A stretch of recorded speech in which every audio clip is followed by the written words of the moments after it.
चला, नमस्कार विद्यार्थी मित्रांनो. माझं नाव अरविंद शिरसाट आणि आपली इंजिनिअरिंगमध्ये तुमचं परत एकदा खूप खूप स्वागत आहे. बऱ्याच दिवसानंतर परत एक व्हिडिओ तुमच्यासाठी आणि या व्हिडिओचं कारण खूप मोठं आहे, है ना? वर्षाची सुरुवात ऑलरेडी झाली आहे. जानेवारी महिना ऑलमोस्ट संपत आला आहे ना. शेवटच्या हप्त्यात आपण आहोत आणि मी जसं सुरुवातीला पण व्हिडिओ टाकला होता, तेव्हाही बोललो होतो, की या वर्षात असणाऱ्या ज्या अपॉर्च्युनिटी आहे, त्या कोणकोणत्या अपॉर्च्युनिटी असल्या पाहिजे आणि त्या कशा ग्रास्प करायच्या. आजचा व्हिडिओ याच्यासाठी पण खूप महत्वाचा आहे, कारण मार्केटला भरपूर साऱ्या बॅच लॉन्च झाल्या आणि बॅच लॉन्च झालाय हे महत्वाचं नसून महत्वाचं हे, की हा आपल्यासाठी एक अनाउन्समेंट आहे, की आता प्रिपरेशनची वेळ झाली आहे ना. मी कोणत्याही प्रकारची बॅच सध्या तरी घेऊन आलो नाहीये. पण माझा टार्गेट आहे, की ह्या वर्षी जे मुलं आता भरपूर साऱ्या मुलांचा समावेश होतो. अशी मुलं आहेत, जे भरपूर वर्षापासून प्रिपरेशन करत आहेत आणि त्यांचं ऑलरेडी प्रिपरेशन या लेव्हलला आहे. फक्त एक अपॉर्च्युनिटीची ते वाट बघताय. प्लस अशीही भरपूर मुलं आहेत, जे आता नव्याने सुरुवात करू इच्छिता किंवा अशीही भरपूर मुलं आहेत, त्यांचं काही मार्काने सिलेक्शन राहिलं होतं. तर आता एक नवी सुरुवात करायची जेणेकरून तो जो मागच्या अभ्यासामध्ये जी उणीव राहिली होती त्यावेळेस भरून निघेल. तर 2026 ला असणाऱ्या अशा तमाम व्हॅकन्सीज परत त्या व्हॅकन्सीसाठी मी माझ्या प्रिपरेशनची सुरुवात कशी करावी? दुसरा मुद्दा. तिसरा मुद्दा माझा डेली टाईम टेबल काय असला पाहिजे जेणेकरून या अपकमिंग येणाऱ्या व्हॅकन्सीमध्ये मी स्वतःला त्याच्यात मुरवू शकतो आणि सर्वात महत्त्वाची गोष्ट मी काय वाचावं जेणेकरून माझं अभ्यास एक्झाम ओरिएंटेड असेल, दिखाऊ नसेल. भरपूर सारं मुलं लॅबमध्ये जातात. घंटा म्हणजे ते किती तास अभ्यास करत बसतात त्यांना माहिती. पण जेव्हा एक्झामच्या सिलेक्शनचा रिझल्टची वेळ येते ना, तेव्हा सगळ्यात लास्टला तेच भेटतात. याचं कारण काय असलं पाहिजे? या सगळ्या गोष्टी एका शॉर्ट आणि स्वीट व्हिडिओमध्ये सांगण्याचा हा छोटासा प्रयत्न. प्लस एक एक मोठी अनाउन्समेंट आहे ना, तुमच्यासाठी ॲक्चुअली ती खुशखबरी असेल, जी मी व्हिडिओच्या एंडिंगला सांगणार आहे ना. तोपर्यंत तेवढा पेशन्स ठेवा. सध्यापुरती जर 2026 ला बघितलं, तर 3 टाइपच्या व्हॅकन्सी कुठेतरी अपकमिंग आहेत. एक जे मुलं डिप्लोमा करतात आहे ना, डिप्लोमा म्हणजे आपले पॉलिटेक्निक. दुसरं जे मुलं डिग्री करतात आहे आणि तिसरं जे मुलं आय-टी-आय करतात आहे, तिघांनाही समान व्हॅकन्सी यावर्षी बघायला 100% भेटतील. आहे ना, जेव्हा मी 100% बोलतो, या 100% ला खाली 100% कमेंट येणार. मलाही माहिती आहे सर कोणत्या व्हॅकन्सी कधी येणार?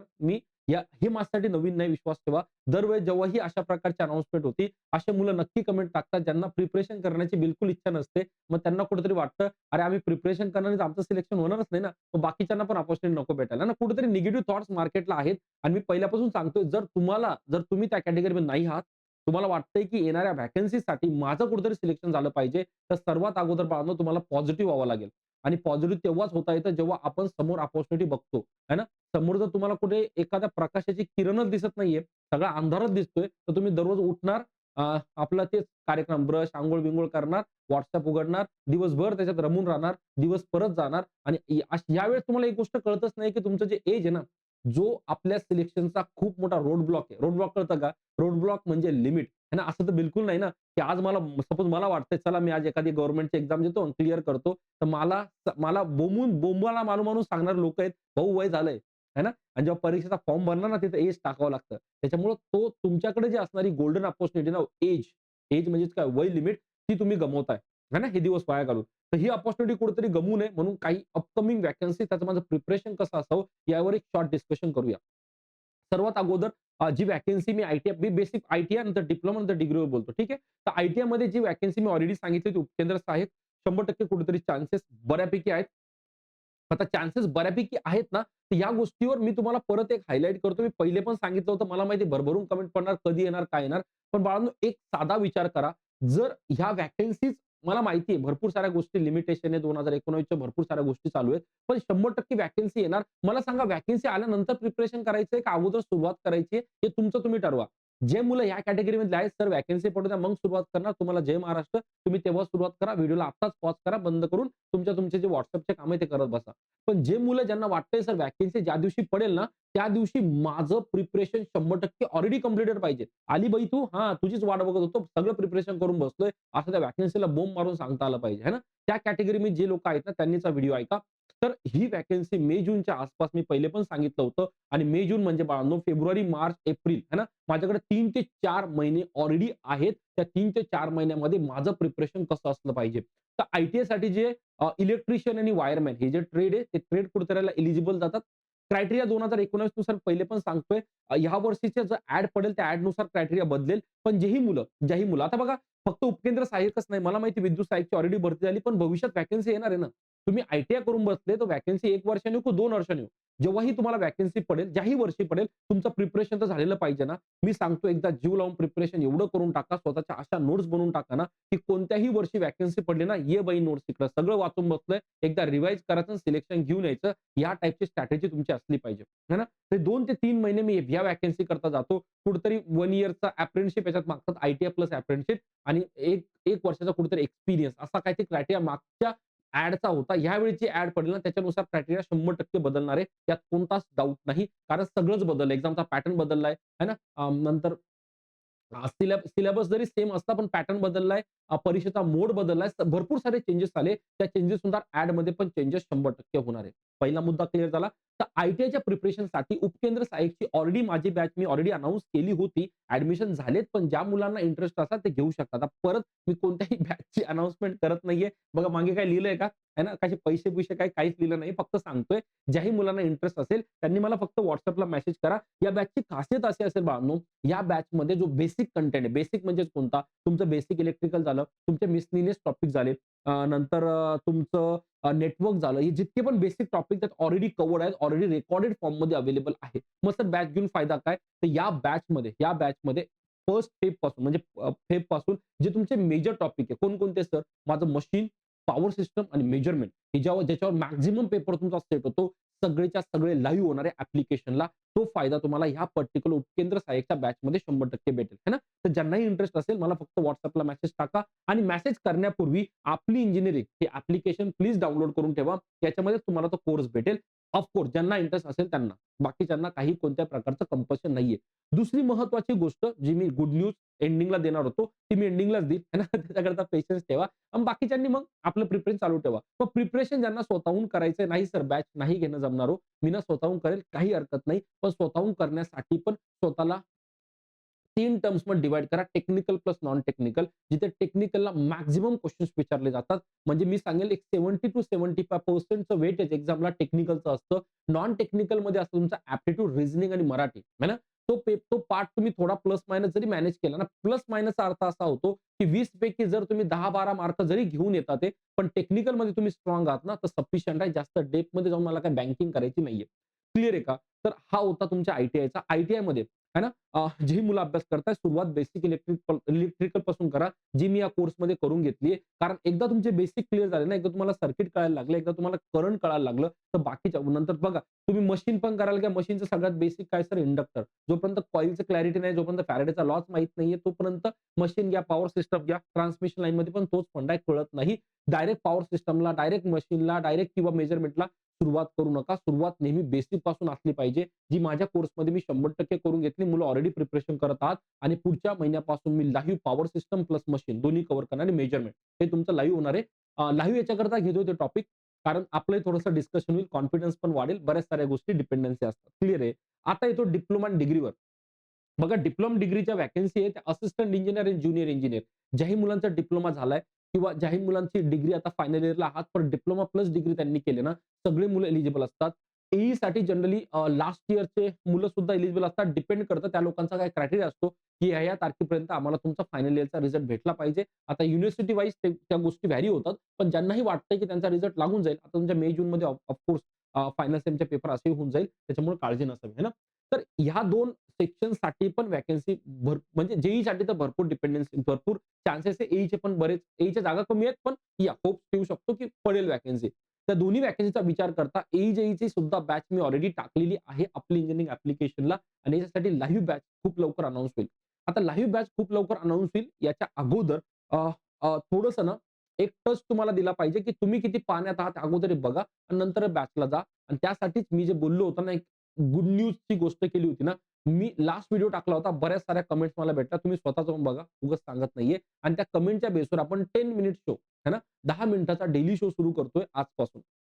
है ना. या 10 मिनिट शोमध्ये डेली 10 मिनिटाचा एक व्हिडिओ अपलोड होईल. सध्या मी हे रेकॉर्डेड फॉर्ममध्येच ठेवतो. डेली एक रेकॉर्डिंग मध्ये फक्त 10 मिनिटाची. त्या 10 मिनिटामध्ये 10 क्वेशन्स आहे ना. 10 एम-सी-क्यूची आपण प्रॅक्टिस करणार आहोत टॉपिक वाईज. है ना. म्हणजे या 10 मिनिटात होणार काय? मी तुम्हाला 10 एम-सी-क्यूज इथं सोडून देणार. त्या 10 एम-सी-क्यूज साठी लागणारे फॉर्म्युलेज प्लस त्याच्यामध्ये असणारे कॉन्सेप्ट आणि यासाठी शॉर्टकट ट्रिक्स या तिन्ही गोष्टीचं कॉम्बिनेशन असणारा हा व्हिडिओ आजपासून अपलोड होईल. सर कोणासाठी असेल तर पूर्ण एम-एस-सी-बी बॅचसाठी आहे ना. मग तुम्ही आय-टी आहात, ए-ई आहात, जे-ई आहात काहीच फरक पडत नाही. कारण याच्यामध्ये बेसिक्स टू एडवान्स दोन्ही लेव्हलचे क्वेशन्स कव्हर असेल. बेसिक म्हणलं तर आय-टी-आय कव्हर होणार आणि एडवान्समध्ये ऑब्व्हियसली ए-ई, जे-ई कव्हर होणार. मग ए-ई, जे-ईचं बेसिक पण कव्हर होणार आणि आय-टी-आयच्या लोकांना पण थोडेसे एडवान्स क्वेशन बघायला भेटतील. खूप जास्त एडवान्स असेल तर त्याला टाटा बाय-बाय करायचं. पण बेसिक टू मॉडरेट लेव्हल तुम्ही नक्की सॉल्व्ह करू शकतात. याची सुरुवात आजपासून आपली इंजिनिअरिंग या चॅनलला होणार. परत दुसरा मुद्दा. याच्यासाठी मी जे क्वेशन्स डेली टाकतोय 5 क्वेशन, 10 क्वेशन याची पी तुम्हाला डेली Telegramवर भेटेल. पी पण भेटेल सर आणि काही दिवस मी ॲक्टिव्हिटी Telegramवर सुद्धा मॅनेज करणार आहे. Telegramवर सुद्धा डेली 1 ते 2 क्वेशन्स आपण आजपासून टाकायला सुरुवात करणार आहे. ही सुरुवात याच्याकरता होते कारण क्वेश्चन बघितल्याशिवाय आपण किती पाण्यात आहोत हे कळत नाही ना. थिअरी कितीही वाचून घ्या, पण जोपर्यंत एम-सी-क्यू बघत नाही, तोपर्यंत हेच कळत नाही मला काय येतं आणि मला काय नाही येतं. आणि याचीच पुरेपूर काळजी म्हणून मी आजपासून आपल्या Telegramवर आहे ना, आपली इंजिनिअरिंग Telegramची लिंक सुद्धा मी खाली दिली आहे. आपण daily 2-3 question, 2-3 question with solution मी देण्याचा पुरेपूर प्रयत्न आजपासून करणार आहे ना. याच्यामुळे होणार काय, जितकेही ई, जे आय-टी-आयच्या गोष्टी चालू आहेत, आहे ना. बघा बॅचसाठी मी परत बोलतोय ना, बॅचसाठीची गोष्टच नाही. गोष्ट ही आहे, की अ, बघा जेव्हा कोणीही बॅच अनाउन्स करतं, सगळ्यात इम्पोर्टंट काय असतं, बॅच सगळेच घेतात, आहे ना. म्हणजे ज्यांना गरज ते घेतात. पण इम्पोर्टंट काय, जे लोकं बॅच घेतात त्यांचं सिलेक्शन होतं असं कुठे लिहून दिलंय का? अशी कोणीच गॅरंटी घेत नाही. कोणी देतंय का सर्टिफिकेट तुम्हाला? आमची बॅच घ्या, सिलेक्शन आलं तर रिफंड. कोणीच देणार नाही बाळांनो. आणि याचं कारण खूप सरळ आहे. कारण बॅच तुम्ही घेता ते पण तुम्ही किती पाण्यात आहे आम्हाला माहीत नाहीये. घ्या, याचं काही पण करा, आहे ना. हीच गोष्ट होऊ नये म्हणून कुठेतरी ही एक धडपड आहे. या धडपडीमध्ये स्वतःचं एक बघा हे 10 मिनिट्स शो मी पुढे काहीतरी 10-15 दिवस आपण कंटिन्यूअस ठेवूया. हे कंटिन्यूअस ठेवल्यानंतर बघूया कसा फीडबॅक येतोय आणि त्याच्यानुसार एक काउन्सिलिंग सुद्धा कंडक्ट केली जाईल. ज्याच्यामध्ये कोण किती पाण्यात आहे, सर मला क्वेशन किती लेव्हलपर्यंत कसे कळतात ते आणि त्याच्यानुसारच मग पुढे ना आपण बॅच अनाउन्समेंटसाठी जाणार आहोत. बॅच अनाउन्समेंट म्हणजेच परत तीच बॅच नाही, नवीन बॅच नाही. बॅच अनाउन्स म्हणजे प्रिपरेशन, की कसं प्रिपरेशन करता येईल. मग तुम्ही बॅच कोणतीही घ्या मला हरकत नाही. पण जे प्रिपरेशन असेल ना, ते कुठेतरी एक्झाम ओरिएंटेड असावं. त्या प्रिपरेशनने माझं सिलेक्शन झालं ना, तर फायदा नाही. बरेच सारे मुलं बघा तुम्हाला कोणी भेटलं असेल की माहीत नाही, मला भेटतात. तर 10 वर्षापूर्वी ना 2-3 वर्ष मी एक्झामचं प्रिपरेशन केलं. सिलेक्शन झालंच नाही सर, मी सोडून दिलं आणि आता असं काहीतरी करतोय. मग त्यावेळेस त्याला पस्तावा पण एक असतो, की जर मला कोणीतरी गाईड करणारं भेटलं असतं किंवा मला जर कोणाचं गाईडन्स भेटलं असतं आणि थोडंसं माझं डायरेक्शन मी राइट दिशेला दिलं असतं, तर मे बी माझं सिलेक्शन होऊन गेलं असतं. अशीही मुलं भेटतात. बस तो जो पार्ट आहे ना, तोच मी पकडला त्या माणसाचा किंवा ज्यांनी मला एक्सपिरियन्स सांगितला डायरेक्शन आहे ना, एक राइट डायरेक्शन भेटलं पाहिजे आणि त्यासाठीच ह्या वर्षी ज्याही संधी पडतील स्वतःला एक गाठ बांधा, की मी संधी या वर्षी तरी सोडणार नाही. जीही व्हॅकन्सी पडेल ती व्हॅकन्सी माझ्यासाठीच असणार आहे आणि मला ती सोडायची नाहीये. आणि त्यासाठी लागणारा साम, दाम, दंडभेद काही असो मी ते करेल. क्लिअर आहे ना? तर आजपासून ती 10 मिनिटची ॲक्टिव्हिटी डेली मी टाईम Telegramला अपडेट करेल आणि बाकीच्या पण ज्या पण गोष्टी असतात मी Telegramला 100% अपलोड करून देईल. तिथूनच तुम्ही त्या डेली बघू शकता. जर मला रिस्पॉन्स खूप चांगला आला किंवा मला वाटलं की खरंच जास्तीत जास्त मुलांना त्याची गरज आहे, तर मी ही ॲक्टिव्हिटी लाईव्ह पण खूप लवकर सुरू करेल. लाईव्ह सध्या याच्याकरता जात नाहीये. कारण सध्या फक्त तुम्ही रेकॉर्डिंग बघून टच तर घ्या, की गोष्टी कशा चालू आहे. याच्यामध्ये काही फीडबॅक जर मला पॉझिटिव्ह भेटले, नाही सर असे-असे चेंजेस करू शकतो, तर तेही आपण करूया. आणि प्लस त्याच्याही पलीकडे ज्या मी 10 क्वेशन्स जे डेली घेतोय ना, जे पण मी क्वेशन्स घेईल हवं असेल तर मी माझ्या आपली इंजिनिअरिंग ह्या ॲप्लिकेशनला त्याची एक शॉर्ट फ्री टेस्ट तुमच्यासाठी अवेलेबल करून देईल. सुरुवातीला 15 दिवस फक्त स्वतःला टेस्ट करायचं, की माझं कसं काम चालू आहे, है ना? मला गोष्टी किती समजतात आहे, माझं प्रिपरेशन कोणत्या लेव्हलला आहे, माझ्या कमतरता कोणत्या आहेत, मला त्या कशा भरून काढता येईल, त्यासाठी मला अभ्यास कसा केला पाहिजे, कोणत्या दिशेला केलं पाहिजे, कोणत्या विषयाला किती वेळ दिला पाहिजे, या सगळ्या प्रश्नांची उत्तर या 10 मिनिट ॲक्टिव्हिटीमध्ये तुम्हाला 100% भेटून जातील आणि त्यासाठीच आजपासून प्लीज आहे ना, डेली 7चा मी टायमिंग डिसाईड करेल. पण तरीही आहे ना, Telegram जॉइन करून घ्या. ॲप्लिकेशन डाउनलोड करून द्या. ॲप्लिकेशन याच्यासाठी कारण तेच 10 क्वेशनची परत प्रॅक्टिस करायची ना, मग ती प्रॅक्टिस तुम्ही ना टेस्ट सीरीजच्या फॉर्ममध्ये करा, आहे ना. म्हणजे तुमची परत प्रॅक्टिस पण होईल आणि तिथून जे फॉर्म्युले मी यूज केले, ते फॉर्म्युले तिकडून तुमचे रिवाईज सुद्धा होतील. ठीक आहे बाळांनो. तर हा होता एक शॉर्ट व्हिडिओ. तरीही कोणाला काही डाउट असेल, तर आय-टी-आयच्या माझ्या आय-टी-आयचं एज नाहीये, हे नाही, ते नाहीये. तर मी एजसाठी एकच उत्तर देईल, जेही मुलं 25 ते 30-32 ह्या एजमध्ये 25 म्हणण्यापेक्षा आय-टी-आयचं आणखी कमी असेल. पण जे 30 बिलो खेळतात आहे, त्यांचं एज सध्या 30 बिलो आहेत. तर खूप आणि परत त्याच्यात कॅटेगरी येते, स्पोर्ट्स कोटा येतो. नंतर जे दिव्यांग लोकं आहेत ते येतात. म्हणजे जे डिसेबल लोकं असतात ना, म्हणजे त्यांना एक्स्ट्रा रिझर्व्हेशन भेटतं ते लोकं झाले. त्यांना तर आणखी एक्सटेन्शन भेटून जाईल. जनरली 28-27 पर्यंत तर सगळे एलिजिबल असतात. बाकी तुमच्या कॅटेगरी किंवा एक्स्ट्रा रिझर्व्हेशनमुळे तुम्हाला +5 किंवा +3 एज लिमिट आणखी एक्स्ट्रा भेटून जाते. तर जे 30 पर्यंत आहात त्यांना 100% तुम्ही एलिजिबल आहात. तुम्ही फक्त प्रॅक्टिस करत राहा. ध्येय सोडू नका. वर्षाचा फक्त 1च महिना गेलाय. पुढच्या 3 महिन्यात आपल्याला सगळं कंप्लीट करायचंय. जेही लोकांनी बॅच जॉइन केल्या त्यांचा मे, जूनपर्यंत सगळा सिलेबस खूप चांगला कव्हर होईल आणि बाकीच्यांनी बघा फक्त या 10 मिनिट दररोज स्पेंड करा. 10 मिनिटात जेवढं घेता येईल तेवढं घ्या. स्वतःची प्रॅक्टिस करत राहा आणि वाटतंय की आणखी प्रिपरेशनची गरज आहे. तर आपण मग तुमच्याच मागणीनुसार एक सब्जेक्ट वाईज किंवा मग टॉपिक वाईज जसं म्हणाल तसं पुढे आपण काय करूया बॅच कंटिन्यू करू. राईट बाळांनो? चालतंय. तर भेटूया आता दररोज 7 वाजता याच्यावर कशावर रेकॉर्डेड फॉर्ममध्ये. मग तुमच्या कमेंटनुसार जसं मला फीडबॅक येईल तसं-तसं मी पुढे या पर्टिक्युलर गोष्टीला आणखी चांगला वळण देण्याचा नक्की प्रयत्न करेल. ठीक आहे. तर सगळ्यांना ऑल द बेस्ट आहे ना. आजपासून फक्त हेच ठरवायचंय, तर व्हॅकन्सी केव्हाही पडो, प्रिपरेशन मी डिग्री केली, मी डिप्लोमा केले, माझ्या आई-बापाचे खूप सारे पैसे मी त्याच्यात इन्व्हेस्ट केले. माझ्या वयाचे 3-4 वर्ष मी त्याच्यात घातले. मला आता उद्या मातीकाम करायचं नाही किंवा उद्या तिथं जाऊन माती खायची नाही. ज्यासाठी मी बनलोच नाहीये. त्या लोकांसाठी पुढचे 3 ते 4 महिने लढून घ्या. हा विचार डोक्यात ठेवा, की मे, जूनमध्ये मला पेपर द्यायचा आहे. एकदा प्रिपरेशन झालं, त्या गोष्टी फक्त रिवाईज करायच्या आहे. विश्वास ठेवा पहिल्यांदा करायला कोणतीही गोष्ट पहिल्यांदा करायला वेळ लागतो. एकदा ती गोष्ट शिकून घेतलं ना, रिवाईज करायला काहीच वेळ लागत नाही. एक्झामची ॲड पडली ना, त्या दिवसापासून माझं रिव्हिजन सुरू झालं पाहिजे, ना की व्हिजन.